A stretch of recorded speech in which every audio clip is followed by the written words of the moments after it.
জীবনেই প্রথম এতগুলো পরোটা আজকে একসাথে বানাতে চলেছি সবার জন্য। তো ভীষণ আমার টেনশন হচ্ছিল যে ঠিকঠাক পারবো কিনা, কারণ জল টল বেশি না হয়ে যায়। আমি রুটি করি কিন্তু এতগুলো একসাথে না কখনো করি না। আসলে দিনটা ছিল কার্তিক পুজোর দিন, আর প্রত্যেক বছর কার্তিক পুজোর দিন আমাদের ভাত টাত খাওয়া হয় না, শুকনোই খাওয়া হয়। তো মায়ের শরীরটা ভালো ছিল না, তাই রান্নার দায়িত্ব পুরোপুরি আমার ছিল। আর এখানে দেখতে পাচ্ছ আটা ঠিকঠাক তো মাখা হয়েছে, আর একদিকে আমি এখানে তরকারিও বসিয়ে দিয়েছি আর পরোটা বেলতে শুরুও করে দিয়েছি।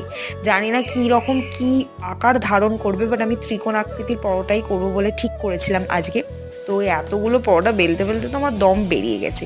বাট দেখো শেপটা মোটামুটি ঠিকই আছে, চলে যাবে বলো। জানো তো, প্রথম যখন আমি রুটি বেলতে যাই তখন আমার মা কোনো মতেই আমায় করতে দেবে না, যে না তুই পারবি না। তখন আমার দিদা কি বলেছিল জানো তো, বলেছিল কর তো, খাবো তো আমরাই, বিক্রি তো করতে যাবি না। সেদিন দিদার বলা কথাটা থেকে রুটি তো বেলা শিখলাম, তেমনই জীবনের ক্ষেত্রে এটাও শিখলাম, ভয় পেয়ে পিছিয়ে নেয় সে এগিয়ে যেতে হবে, চেষ্টা করতে হবে।